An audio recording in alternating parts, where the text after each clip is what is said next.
মির রমাদান। আল্লাহর নবী মুহাম্মদ সাল্লাল্লাহু আলাইহি ওয়াসাল্লাম প্রত্যেক বছরে রমজানের শেষ 10 রাত এবং দিনের জন্য মসজিদে ইতিকাফ করতেন। এখন প্রশ্ন থাকে, তাহলে তিনি জীবনের শেষ বছর, যে বছর তিনি মারা গেছেন, ওই বছরে কি ইতিকাফ করেছিলেন?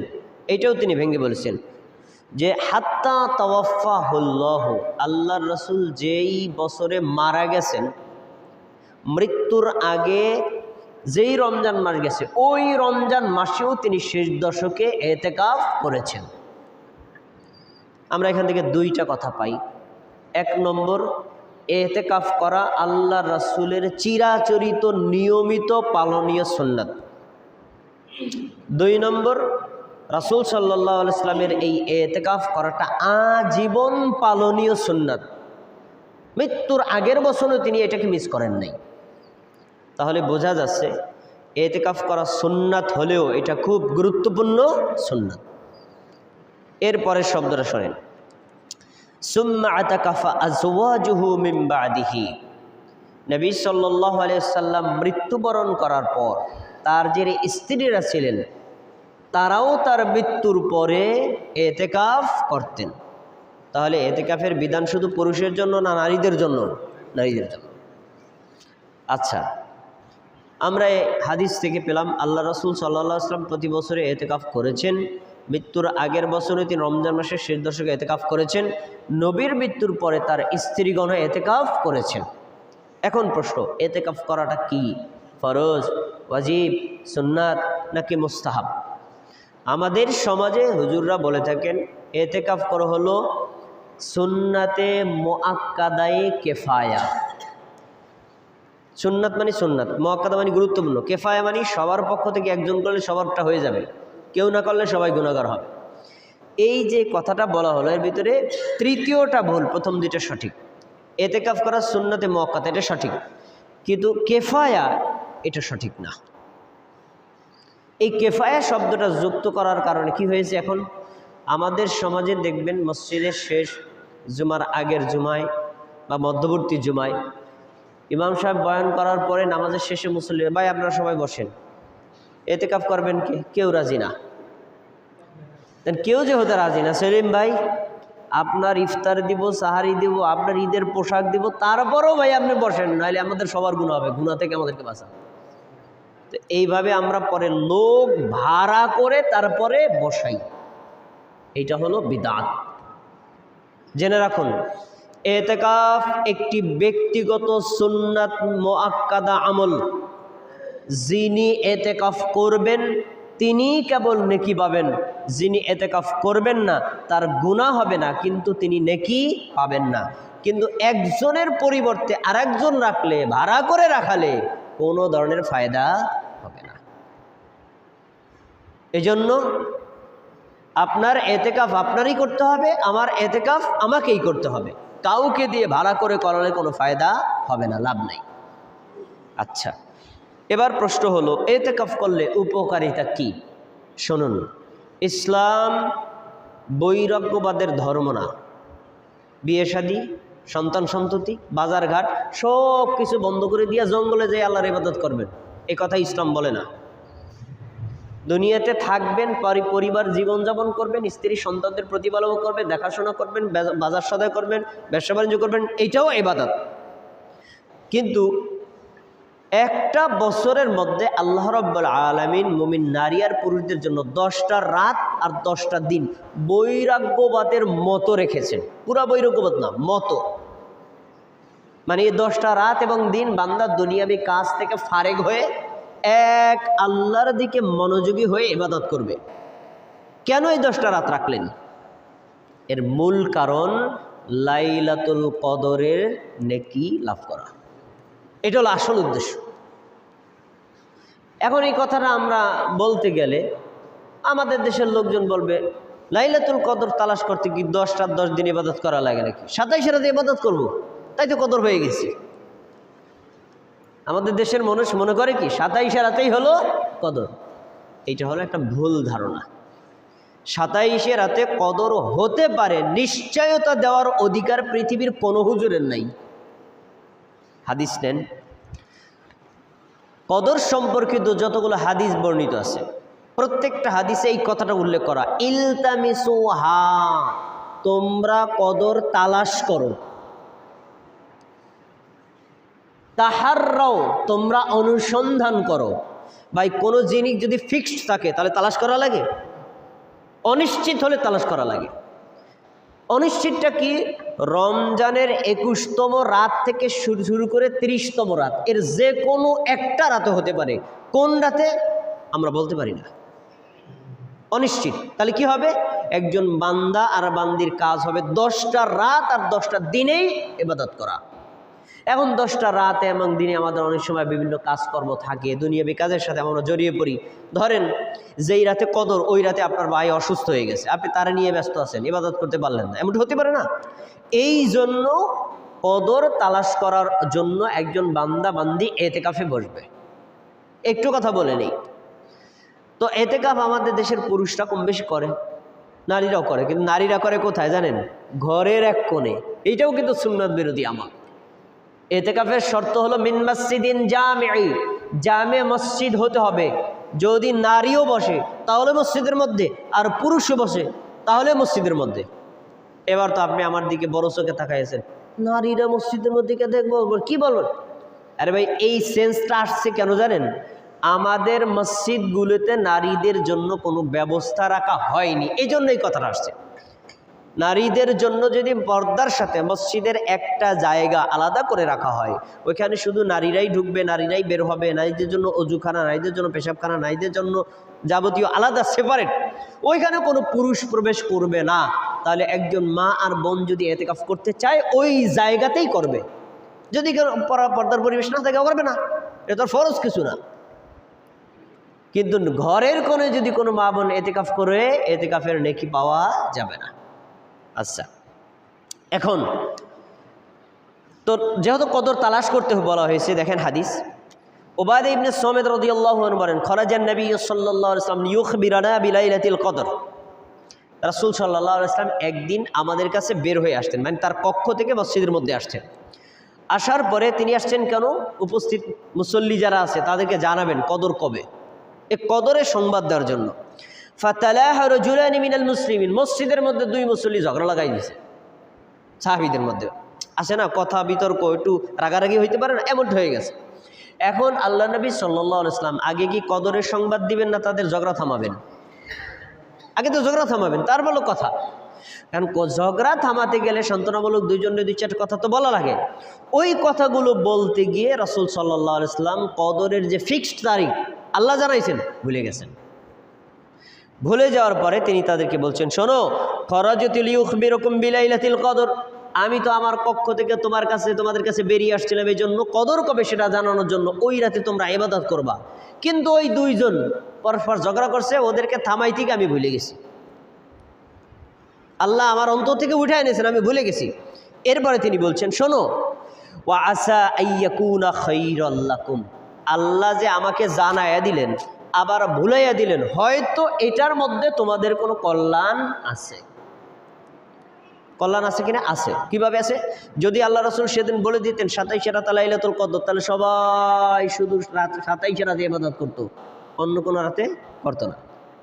আর যেহেতু এটা অনিশ্চিত করে দিয়েছেন, এখন একজন বান্দা বান্দি কদর তালাশ করার জন্য 10 রাত ইবাদত করবে, 10 রাতের এক রাতে কদর, বাকি 9 রাত অতিরিক্ত করলো, আল্লাহ কি 9 রাতের নেকি দিবে না? তাহলে বান্দার কল্যাণ হলো। এখন তিনি বলছেন, তাহলে আমি তোমাদের একটা পরামর্শ দিচ্ছি, এই যে শোনেন, ফালতামিসুহা ফিত্তাসিআতি ওয়াসসাবিআতি ওয়াল খামিসাতি, তোমরা কদর তালাশ করো 22তম রাতে, 24তম রাতে, 26তম রাতে। তা আমরা যে মনে করি বেজর রাতেই লাইলাতুল কদর, এই হাদিস তার ভুল প্রমাণ করে। বেজর রাতে হওয়ার সম্ভাবনা আছে, কিন্তু জোর রাতেও হতে পারে, এই হাদিস তার দলিল। তার রাসূল সেদিন কি বললেন? 22তম রাতে তালাশ করো, 24তম রাতে তালাশ করো, 26তম রাতে তালাশ করে, এই তিনটার যে কোনো একটা রাতে হতে পারে। আচ্ছা, এরপরে হাদিস দেখেন, রমজানের শেষ দশকের বেজর রাতগুলোতে কদর হতে পারে, তাও হাদিস আছে। রাসূল সাল্লাল্লাহু আলাইহি ওয়াসাল্লাম বলেন, তাহাররাউ লাইলাতাল কদরি ফিল ওয়াতরি মিনাল আশরিল আওয়াখির মিন রমাদান, তোমরা রমজানের শেষ দশকের বেজর রাতগুলোতে লাইলাতুল কদর তালাশ করো। রমজানের শেষ 10টা রাতের বেজর রাতে, 21তম রাত, 23তম রাত, 25তম রাত, 27তম রাত, 29তম রাত, এই 5টা রাতের যে কোনো একটা রাতে হতে পারে, তোমরা তালাশ করো। তাহলে রাসূল সাল্লাল্লাহু আলাইহি ওয়াসাল্লাম এইখানেও কিন্তু অনিশ্চিত করে 5টা রাতের অনুসন্ধান করতে বললেন। এবার কদর যে ফিক্সড একটা রাতে না, তার প্রমাণ আমি আপনার 2টা দলিল দিব। আবু দাউদে একটা হাদিস আছে, রাসূল সাল্লাল্লাহু আলাইহি ওয়াসাল্লাম বলছেন, তোমরা 23তম রাতে কদর তালাশ করো, কারণ ওই রাতেই লাইলাতুল কদর আছে। একেবারে রাত ইন্ডিকেট করে বলছেন। তাহলে ওই বছরে কদর ছিল 23তম রাতে। বুখারীতে একটা হাদিস আছে ওবাদা ইবনে আবু সাঈদ খুদরি রাদিয়াল্লাহু তাআলা আনহু থেকে, তিনি বলেন, আমরা রাসূলের সাথে ইতিকাফে বসছিলাম 11তম রাত থেকে শুরু করে 20তম রাত পর্যন্ত, মাঝের 10টা রাতে। 20তম দিনে আমরা মসজিদে আমাদের বেডিংপত্র সব গুছাইছি, বাসায় চলে যাব। ফজরের নামাজ পড়ার পরে রাসূল সাল্লাল্লাহু আলাইহি ওয়াসাল্লাম বলছেন, তোমরা সবাই বসো। তোমরা আমার সাথে কি জন্য বসছিলা ইতিকাফে? লাইলাতুল কদর তালাশ করতে না? লাইলাতুল কদর আমাকে দেখানো হয়েছে মাঝের 10টাতে নাই, শেষ 10টাতে আছে। তাহলে আমি আবার ইতিকাফে বসে গেলাম, আমি আর বাড়িতে যাব না, তোমরাও বসে যাও। খেয়াল করে শোনেন কথাটা, তোমরা বসে যাও। এখন শেষ 10টাতে তালাশ করতে বসছেন, আল্লাহ রাসূল বসে গেলেন, সাহাবীরা বেডিংপত্র গুছাইছিলেন যাওয়ার জন্য, আবার গেলেন না, সবাই বেডিংপত্র আবার বিছায় নিলেন। তিনি বললেন, তবে কদর কোন রাতে আমি স্বপ্নে একটা জিনিস দেখছি, ওটা মনে আছে। কি? আমি স্বপ্নে দেখলাম যে যেই রাতে কদর হয়েছে ওই রাতে বৃষ্টি হয়েছে। বৃষ্টি হওয়ার কারণে মসজিদে নববীতে কাদা হয়ে গেছে, আমি কাদা মাটির উপর সিজদা দিছি। 20তম দিনে যখন আল্লাহ রাসূল এই কথা বললেন, তখন রাসূল সাল্লাল্লাহু আলাইহি ওয়াসাল্লামের সাথে সাহাবায়ে কেরাম সবাই ইতিকাফে বসে গেল। সন্ধ্যা হওয়ার পরে রাতে বৃষ্টি হলো। খেয়াল করে শুনতে হবে হাদিসটা। রাতে বৃষ্টি হলো। মসজিদের উপরের ছানি ছিল খেজুর পাতার, বেশি বৃষ্টি হওয়ার কারণে টপকায় টপকায় পানি মসজিদের ফ্লোরে পড়ছে। ফ্লোরে পড়ার কারণে, ওটা তো পুরো আমাদের মতো ফ্লোরে বা টাইলস ছিল না, মানে বালি এবং সুনাসুরকি মিলানো ছিল, পড়ছে, কাদামাটি হয়ে গেছে। রাসূল সাল্লাল্লাহু আলাইহি ওয়াসাল্লাম ফজর সালাত আদায় করছেন, সেজদা দিচ্ছেন কাদামাটির উপরে, কপালে কাদামাটির দাগ। ফজর সালাত আদায় করে ঘুরছেন। আবু সাঈদ খুদরি বললেন, আল্লাহ রাসূল বলছিলেন, আমি কাদামাটির উপর সেজদা দিলাম। আমরা সেই রাতে দেখেছি 21তম রাতে আল্লাহ রাসূল সাল্লাল্লাহু আলাইহি ওয়াসাল্লামের ফজর সালাত আদায় করার পরে তার কপালে দাগ ছিল। এখন আপনাদের কাছে জিজ্ঞাসা, ওই বছর কদর কোন রাতে ছিল? কোন রাতে ছিল? 21তম রাতে। একেবারে স্পষ্ট হাদিস। তাহলে যদি কদর 27 রাতেই প্রতি বছর হয়, সারা জীবন হয়, তাহলে আল্লাহ রাসূলের জমানায় 21তম রাতে লাইলাতুল কদর হলো কিভাবে? তাহলে বোঝা যাচ্ছে 27 রাতে নির্ধারিত না, হতে পারে। আচ্ছা, তাহলে আমরা আমাদের শেষ দশকের একটা আমল পেলাম, আমরা লাইলাতুল কদর তালাশ করে ইবাদত করব। 2টা। 3 নম্বর, যাকাত আদায় করা। যাকাত আদায় করার জন্য রমজান মাসও শর্ত না, আর শেষ দশকও শর্ত না। সারা বছরে যে কোনো সময় আপনি যাকাত আদায় করতে পারেন। তবে হিসাবটা কিন্তু ইংরেজি মাসটা হবে কি? আরবি মাস। মুহররম মাস ধরলে মুহররম মাসই প্রতি বছরে, রমজান মাস ধরলে প্রতি বছর রমজান মাসই। কিন্তু রমজান মাসটা যেভাবে আমাদের মনে থাকে, অন্য মাস কিন্তু অত মনে থাকে না। এজন্য আমরা পরামর্শ দিই আপনার রমজান মাসেই দিবেন।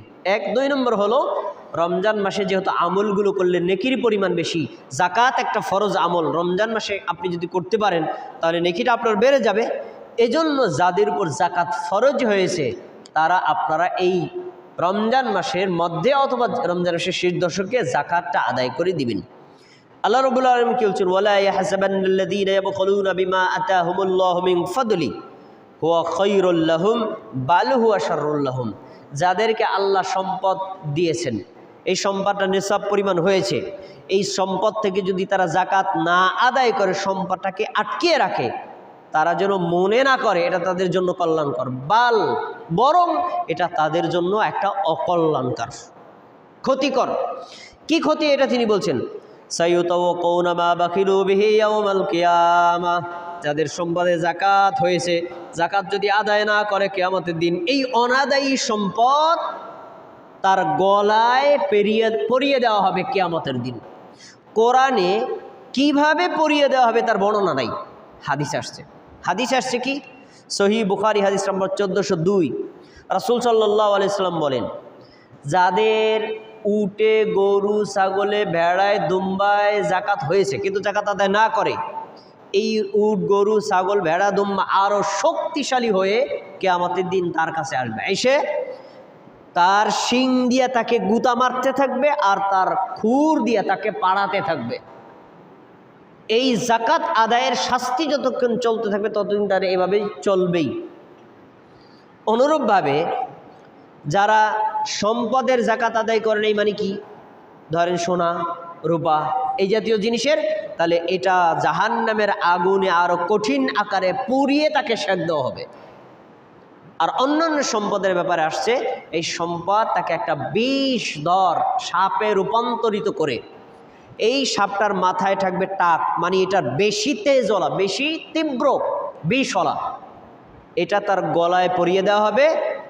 কামড় দিবে কোথায়? হাদিসের শব্দ আসছে ফামুহু, তার মুখ আর সোয়াল, তার গাল বরাবর তাকে কামড় দিবে আর বলবে, আনা মালুকা আনা কাংজুকা, আমি তোর সেই সম্পদ যে সম্পদে তুই জাকাত দেস নাই, আমি তোর সেই সম্পদ যে সম্পদ তুই গচ্ছিত করে রেখেছিস, গরিবের হক আদায় করস নাই। তাহলে হাদিসে কি পাওয়া গেল? জাকাত আদায় না করলে জাহান্নামে তাকে ভয়াবহ শাস্তি প্রদান করা হবে। এজন্য আমাদের যাদের জাকাত ফরজ হয়েছে, আমরা জাকাত আদায় করে দিব ইনশাআল্লাহ।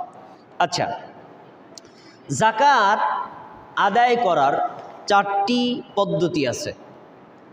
এই 4 পদ্ধতি আমরা গুলিয়ে ফেলি, একটার সাথে আরেকটাকে লাগাই দেই, যার ফলে জাকাত আদায় করেও অনেকের ফরজ জাকাত আদায় হয় না এবং জাকাতের নেকিও তারা পায় না। কি করে দেখে? ধরেন আমার 1 লক্ষ টাকা ব্যাংকে জমা আছে 1 বছর পর্যন্ত।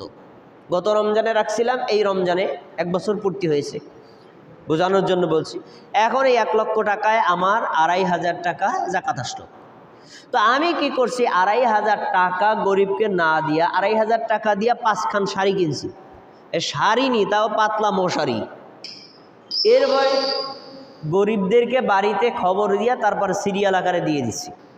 এই যে জাকাত আদায়ের পদ্ধতি, এটা একটা ভুল পদ্ধতি। এই পদ্ধতিতে যারা জাকাত আদায় করেন তাদের ফরজ জাকাত আদায় হবে না। কেন হলো না? কারণটা কি? এর কারণ হলো, জাকাত আদায়ের পদ্ধতিটা ভালো করে শোনেন। 1 নম্বর, জাকাত হলো সোনা, রূপা, হীরা, নগদ টাকার জাকাত আদায় করতে হবে নগদ টাকা দিয়া।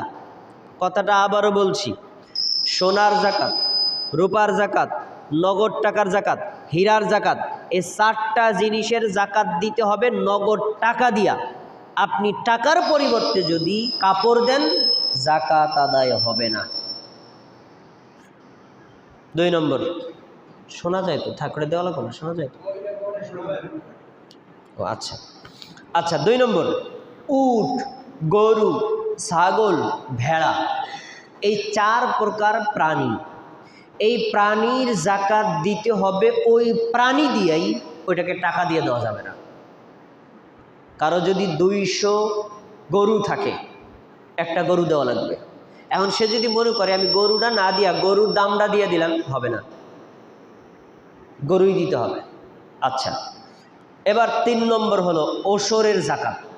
ওশর কি? আমরা জমিতে ফসল ফলাই, জমিতে ফসল ফলানোর পরে যে ফসলটা আপনি ফলিয়েছেন, এই ফসল থেকে আপনাকে ওশর দিতে হবে। ওশরটা কি? আপনি যে জমিতে ধান লাগাইছেন, ধান যদি নিজে চাষ দেন, পানি দেন, সেচ দেন, গরুর দিয়া চাষাবাদ করে সার দিয়া যত্ন করে তারপরে লাগান, তাহলে আপনাকে দিতে হবে 20 মণে 1 মণ। আর যদি নদীর পারে জমিতে হয়, শুধু ধানটা লাগাই আসছেন, আর সারও দেওয়া লাগে নাই, নিড়ানিও দেওয়া লাগে না, যাইবার কাইটে নিয়ে আসছেন, প্রাকৃতিকভাবে হয়েছে, তাহলে দিতে হবে 10 মণে 1 মণ। এখন বোঝানোর জন্য বলছি, ধরেন আপনি জমিতে লাগাইছেন ধান, তো এখন 10 মণ ধান হয়েছে, 1 মণ ধান দিবেন না? আপনি ধান না দিয়ে যদি টাকা দেন, হবে না। অথচ ধান না দিয়ে যদি আপনি পাট দেন, হবে না। যেই ফসল হয়েছে ওই ফসলেই দিতে হবে। এবার আসুন 4 নম্বর, জাকাতের আরেকটা ক্যাটাগরি, তা হলো ফিতরা আদায় করা। ফিতরাটাও আমরা রূপান্তর করে নেই। যাকাত আদায়ের ক্ষেত্রে টাকারে কাপড় বানাইছি, আর ফিতরার ক্ষেত্রে খাদ্যবস্তুরে টাকা বানাইছি। মানে আমরা আমাদের সুবিধা মতো করে নিছি, এটা ভুল হাদিস। আন ইবনে আব্বাস রাদিয়াল্লাহু আনহু قال فرض رسول الله صلى الله عليه وسلم زكاة الفطر طهرة للصائم من اللغو والرفث وطعمة للمساكين। আব্দুল্লাহ ইবনে আব্বাস রাদিয়াল্লাহু আনহু বলেন, রাসূল সাল্লাল্লাহু আলাইহি সাল্লাম বলেছেন যে আল্লাহ রাসূল সাল্লাল্লাহু আলাইহি সাল্লাম ফিতরাকে ফরজ করেছেন। এখানে শব্দ স্পষ্ট উল্লেখ করা, ফিতরা দেওয়া ফরজ। ফিতরা দেওয়া কি ফরজ? এক। দুই নম্বর, ফিতরা দেওয়া তাদের জন্য ফরজ। আদায় করলে কি উপকার? আদায় করলে উপকার হলো, যদি কোনো ব্যক্তি ফিতরা দেয় রমজান মাসে রোজা রেখে, তার পানাহার করা উচিত ছিল না, তার খাবার খাওয়া উচিত ছিল না, স্ত্রী সহবাস করা উচিত ছিল না, তার কোনো অন্যায় কাজ করা উচিত ছিল না, অথবা গীবত পরনিন্দা চগলখড়ি যত পাপ আছে পাপগুলো তারা উচিত ছিল না। কিন্তু আমরা রমজান মাসে রোজা রেখে হয়তো কেউ গীবত করে ফেলেছি, কেউ মিথ্যা কথা বলে ফেলেছি, কেউ হয়তো অন্য কোনো অন্যায় কাজ করে ফেলেছি।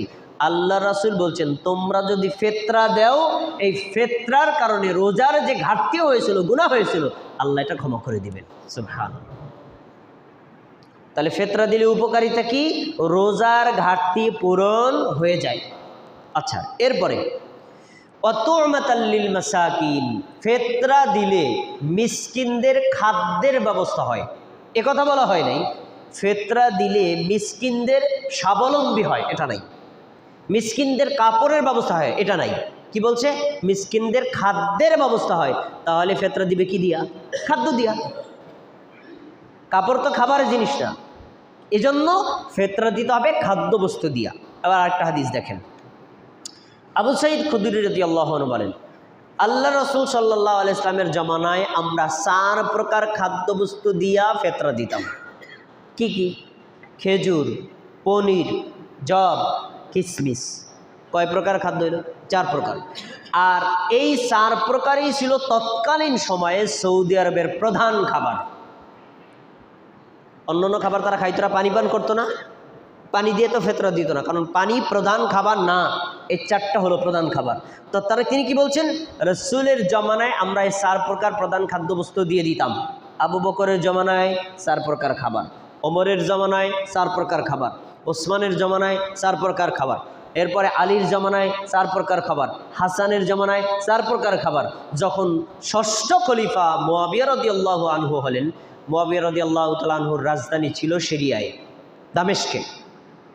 তিনি দামেস্কে থেকে ওমরা উপলক্ষে যখন মসজিদে নববীতে আসছেন, মসজিদে নববীতে মেম্বারে বসে রমজান মাসে মুসল্লিদের সামনে কথা বলছেন। কথার মধ্যে তিনি বলছেন, শোনো, সৌদি আরবে খেজুর বেশি হয়, গম হয় না। আমি থাকি সিরিয়ায়, ওখানে গম বেশি হয়, খেজুর বেশি হয় না। সিরিয়ার প্রধান খাবার গম, আর সৌদি আরবের প্রধান খাবার খেজুর। তোমরা খেজুর দাও, তোমাদের এখানে খেজুরের দাম কম, কিন্তু গমের দাম বেশি, গম যেহেতু হয় না। আর সিরিয়ায় খেজুরের দাম বেশি, গমের দাম কম। তার মানে 1 সা খেজুর দিয়ে অর্ধসা গম কেনা যায়, অর্ধসা গম দিয়া 1 সা খেজুর কেনা যায়। তাহলে আমার মতামত হলো, তোমরা মদিনায় যারা থাকো 1 সা খেজুর দেবা, আর না হলে অর্ধসা গম দেবা।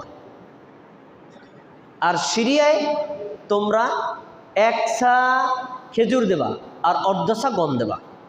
এই কথা শোনার পরে আবু সাঈদ খুদরি রাদিয়াল্লাহু তাআলা আনহু মন্তব্য, তিনি বলছেন, ফালা আজালু উখরিজুহু কামা কুনতু উখরিজুহু আবাদান মা ইশতু। নবীর জামানা থেকে এই পর্যন্ত 4 জন খলিফা, মোট নবী সহ 5 জন, 5 জনের জমানায় আমরা এই 4 প্রকার খাবার দিয়ে দিতাম 1 সা। আমি এর থেকে একটু কমাবো না, বাড়াবো না, অন্য কোনো খাবার দিয়েও দেব না, এটা দিয়েই দেব। তাহলে আবু সাঈদ খুদরি রাদিয়াল্লাহু তাআলা আনহু এ কথা দ্বারা কি বুঝাতে চাইলেন? তিনি বোঝাতে চাইলেন খাদ্য ছাড়া অন্য কোনো পণ্য দিয়ে দেওয়া যাবে না। 2 নম্বর, 1 সার কম দেওয়া যাবে না। তাহলে স্পষ্ট বোঝা গেল যে আবু সাঈদ খুদরি রাদিয়াল্লাহু তাআলা আনহু তৎকালীন সময় মুসলিম রাজ্যের খলিফার সামনে বলছেন, আপনার যুক্তি চলবে না, নবী যা দিতে বলছেন, সাহাবীরা যা দিয়েছেন আমি তাই দিব, কোনো উল্টোপাল্টা করব না। এখন আসেন বাংলাদেশ। সৌদি আরবের প্রধান খাবার ছিল খেজুর, জব, পনির, কিশমিশ। বাংলাদেশের প্রধান খাবার কি? আমরা কি খেজুর প্রতিদিন খাই? রমজান মাস আসলে খাই, আর তো কোনো খোঁজখবর থাকে না, তাই না? এটা আমাদের নিয়মিত খাবার না। আমাদের নিয়মিত খাবার হলো ভাত, আর ভাতটা হলো পচনশীল, এটা মানুষকে দেওয়া যায় না। ভাতের মূল হলো চাল, অতএব আপনাকে চাল দিয়ে ফিতরা দিতে হবে, কোনো রূপান্তর করা যাবে না, কোনো যুক্তি দিয়ে টাকা পয়সা দিয়ে দেওয়া যাবে না, যুক্তি চলবে না। ইসলামী শরীয়ত কোরআন হাদিসে যেভাবে আছে ওটা কপি করতে হবে, কোনো পাল্টাপাল্টি করা যাবে না, চাল দিয়ে। এখন প্রশ্ন হলো পরিমাণ কত? এক সা। সা এটা আরবি শব্দ। সা অর্থ হলো খাদ্যবস্তু পরিমাপ করার পাত্র। আমাদের সমাজে দেখবেন গ্রামে যারা গৃহস্থ মানুষ, যাদের জমি জমা ফসলাদি বেশি, তারা বেতের তৈরি 1 সেরের একটা পাত্র থাকে, আবার 5 সেরের বা 10 সেরের একটা পাত্র থাকে। ওটা কি কই? পালি না ভাই? পালি। এই পালি হলো তৎকালীন জমানায়, রাসূলের জমানায় ছিল, ওইটারে আরবিতে বলা হয় সা। তো তৎকালীন সা বর্তমানে যদি ওজন করা হয় 3 কেজি বা 3 কেজি পরিমাণ হয়। আপনি 3 কেজি ধরেন, তাহলে এখন আপনি কি করবেন? প্রত্যেক ব্যক্তির পক্ষ থেকে 1 সা মানে 3 কেজি চাল আদায় করে দিবেন। আপনি নিয়মিত যেই মানের চাল খান, 100 টাকার চাল খান ওইটাই, 30 টাকার চাল খান ওইটাই, আপনি যেইটা খান নিয়মিত ওইটাই। তাহলে আপনার পরিবারে যদি 5 জন লোক হয়, একজনের পক্ষ থেকে 3 কেজি, 5 জন হলে 3 পাঁচা কত? 15 কেজি চাল দিয়ে ফিতরা দিতে হবে। এটাই সুন্নাত, এটাই ফরজ। এর চাইতে কমও করা যাবে না, বেশিও করা যাবে না, কোনো রীত পরিবর্তন করা যাবে না। এখন এই ফিতরা দিবেন কবে থেকে? ফিতরা দেওয়ার নিয়ম, আব্দুল্লাহ ইবনে ওমর রাদিয়াল্লাহু তাআলা আনহু বলেন, আমরা সাধারণত 27তম রমজান চলে যাওয়ার পর, তার মানে 28তম রমজান, 29তম রমজান, এই 2টা রমজান ফিক্সড। আর 30তম রমজান হলে ভালো, না হলে ওই ঈদের সলাতের আগ পর্যন্ত, তার মানে 2.5 দিন অথবা 3.5 দিন, এই সময়টার মধ্যে হলো ফিতরা দেওয়া সুন্নাত। আগে যদি দেন জায়েজ, কিন্তু উত্তম হলো এই 2.5 বা 3 দিনের মধ্যে, এই দিনগুলোর মধ্যে দিতে হবে। কিন্তু শর্ত, যদি কেউ ঈদের সলাতের আগে না দেয়, পরে দেয়, তার ফিতরা আদায় হবে না, একেবারে স্পষ্ট। ফামান আদ্দাহা ক্বাবলা আস-সালাতি ফাহিয়া যাকাতুম মাকবুলা ওয়া মান আদ্দাহা বা'দা আস-সালাতি ফাহিয়া সাদাকাতুম মিনাস সাদাকাত। নবী সাল্লাল্লাহু আলাইহি ওয়াসাল্লাম বলেছেন, যেই ব্যক্তি ফিতরা ঈদের সলাতের আগে আদায় করবে তার এই ফিতরাটা ফরজ ফিতরা বলে গণ্য হবে। আর যেই ব্যক্তি ঈদের সলাতের পরে করবে সাধারণ দান হবে, ফরজ ফিতরা আদায় হবে না। আচ্ছা, তাহলে আমরা এখন থেকে আমাদের পরিবারে যে থাক, যদি ঈদের দিন একজন সন্তান আপনার জন্ম নেয় না, ওই সন্তানের পক্ষ থেকেও দিতে হবে। যেই কয়জন পরিবারে আছে সবার পক্ষ থেকে, প্রতিজনের পক্ষ থেকে 3 কেজি করে চাল আমরা ফিতরা হিসেবে দিয়ে দেব। এটাই হলো ইসলামী শরীয়তের ফিতরা দেওয়ার ফরজ এবং সুন্নাত নিয়ম। এবার সর্বশেষ 5 নম্বর গুরুত্বপূর্ণ আমল। রমজান মাস এসেছিল মুমিন নারীদের জন্য, মুমিন পুরুষের জন্য ক্ষমার সুসংবাদ নিয়া, নাজাতের সুসংবাদ নিয়া, রহমতের সুসংবাদ নিয়া, মাগফিরাতের সুসংবাদ নিয়া, জান্নাতের সুসংবাদ নিয়া। এখন এই সুসংবাদগুলো হাসিল করতে গেলে আপনার আমল করতে হবে। আমি শুরুতে, খুতবার শুরুতে 12টা আমলের কথা বলছি। এই 12টা আমল যারা করতে পেরেছেন বা করবেন তারাই কেবল এই কাজগুলো পাবেন, নাহলে পাবেন না। এখন এগুলো লাভ করার জন্য সর্বশেষ আমাদের একটা আমল অবশ্যই করতে হবে। দিবারাত্রি 24 ঘন্টা যে কোনো সময়ের একটা সময় বের করে নিজের পাপের জন্য আল্লাহর কাছে তাওবা ইস্তেগফার করতে হবে। হাদিস আপনারা শুনছেন, মনে আছে, আমি একটু মনে করাই দিই। রাসূল সাল্লাল্লাহু আলাইহি ওয়াসাল্লাম বলছেন, রগিমান ফরজুলিন দাখালা আলাইহি রমাদান ফানসালাকা ক্বাবলা আন ইয়াগফিরা লাহ। ওই ব্যক্তির নাক ধুলায় মলিন হোক, ওই ব্যক্তি অপমানিত হোক, লাঞ্ছিত হোক, নিগৃহীত হোক, যেই লোকটার উপরে রমজান মাস প্রবেশ করলো, তার উপর দিয়ে রমজান মাস চলেও গেল, কিন্তু তার পাপ ক্ষমা করা হলো না। তাহলে রাসূল সাল্লাল্লাহু আলাইহি সাল্লাম রমজান মাস পেয়েছে, কিন্তু রমজান মাসে সে ব্যক্তি আল্লাহর পক্ষ থেকে নিজের পাপ ক্ষমা নিতে পারে নাই, তার জন্য অভিশাপ করেছেন, বদদোয়া করেছেন, তুই ধ্বংস হ, তোর মতো মুমিন মুসলমান না থাকলেও চলবে। কেন এই কথা? কারণ রমজান মাসে ক্ষমা পাওয়ার এত সুযোগ ছিল, তাও তুই ক্ষমা নিতে পারলি না, তা তুই কি মুসলমান? এখন ক্ষমাটা কি অনায়াসেই পাওয়া যাবে না ক্ষমা চাইতে হবে? দলিল, লাইলাতুল কদরে রাসূল সাল্লাল্লাহু আলাইহি ওয়াসাল্লাম একটা দোয়া শিখাইছেন। এই দোয়ার মধ্যে লাইলাতুল কদর কোনো শব্দই নাই। দেখেন আমি আপনার দোয়া মুখ শোনাই। আল্লাহুম্মা ইন্নাকা আফুউন, আল্লাহ আপনি ক্ষমাশীল, তুহিব্বুল আফওয়া, আপনি ক্ষমাকে ভালোবাসেন, ফাফু আন্নি, আল্লাহ আপনি আমাকে ক্ষমা করেন। এই দোয়ার মধ্যে লাইলাতুল কদর আছে? আছে কি বলেন দি? পাপ ক্ষমা চাওয়া। কি আছে? পাপ ক্ষমা চাওয়া। তাহলে বোঝা গেল একজন মুমিনের জন্য, মুসলিমের জন্য রমজান মাসে শুরু থেকে শেষ পর্যন্ত এই 24টা ঘন্টার এনি টাইম ছিল আল্লাহর পক্ষ থেকে রহমত নেওয়ার, মাগফিরাত নেওয়ার, নাজাত নেওয়ার, জান্নাত নেওয়ার। এত বড় সুযোগ বান্দা পাইল। আর বিশেষ করে রাসূল সাল্লাল্লাহু আলাইহি ওয়াসাল্লাম বলছেন, মান কামা লাইলাতুল কদরি ঈমানান ওয়া ইহতিসাবান গুফিরা লাহু মা তাকাদ্দামা মিন যামবি, যে ব্যক্তি লাইলাতুল কদর পাওয়ার জন্য লাইলাতুল কদরের সালাত আদায় করবে, আল্লাহ রাব্বুল আলামিন ওই ব্যক্তির পিছনের সব পাপ ক্ষমা করে দিবেন। সুবহানাল্লাহ। তাহলে কদরও পাপ ক্ষমার মাধ্যম, রমজান পাপ ক্ষমার মাধ্যম, সাহারি পাপ ক্ষমার মাধ্যম, ইফতার পাপ ক্ষমার মাধ্যম, তারপর সিয়াম পাপ ক্ষমার মাধ্যম, যাকাত এবং দান পাপ ক্ষমার মাধ্যম। এতগুলো মাধ্যম পাওয়ার পরেও ক্ষমা পায় না কে? যে ক্ষমা চায় না। তাহলে আমাদের রমজান মাসের সবচেয়ে গুরুত্বপূর্ণ আমল, আল্লাহর কাছে নিজের পাপের জন্য ক্ষমা চাইব। এনি টাইম চাইতে পারেন, তবে সবচেয়ে বড় সুযোগ হলো সাহারির সময়, সাহারি খাওয়ার আগে 2 রাকাত সালাত আদায় করলেন, তারপরে হাত তুলে আল্লাহর কাছে নিজের চোখের পানি ফালায় দিয়ে আল্লাহর কাছে নিজের পাপের জন্য ক্ষমা চাইবেন। যদি চোখের পানি ফালায় দেয়া নিজের অন্তর থেকে, তাও ইস্তেগফার করে আল্লাহর কাছে ক্ষমা চাইতে পারেন, ক্ষমা করে দিবেন কে? আল্লাহ। তাহলে আমরা আজকে এই খুতবায় 5টি আমলের কথা বলেছি। এই 5টা আমল এই আগত রমজান মাসে যে কয়টা দিন আছে, এই দিনগুলোতে আমরা বেশি বেশি করার চেষ্টা করব ইনশাআল্লাহ। রমজান মাসে আল্লাহ তাআলা কোরআন নাজিল করেছেন। কেন? কারণ রমজান মাসের মর্যাদা বেশি। আর রমজান মাসের মর্যাদা বেড়েছে মূলত কোরআনের কারণে। আমরা যদি কোরআন তেলাওয়াত না করি, তাহলে কিন্তু রমজান মাসের মান মর্যাদা রক্ষা হলো না। এজন্য যারা কোরআন তেলাওয়াত করি নাই, তারা নিয়মিত কোরআন তেলাওয়াত করব। বাকি যে কয়টা দিন আছে, সাধ্যমতো ইফতারের আগে, দিনের বেলায়, সালাতের পরে অথবা সাহারির পরে আমরা সাধ্যমতো বেশি বেশি কোরআন তেলাওয়াত করব, যাতে আমরা আমাদের নিজেদের পাপের জন্য ক্ষমা নিতে পারি এবং রমজানের রহমত, মাগফিরাত, নাজাত এবং জান্নাত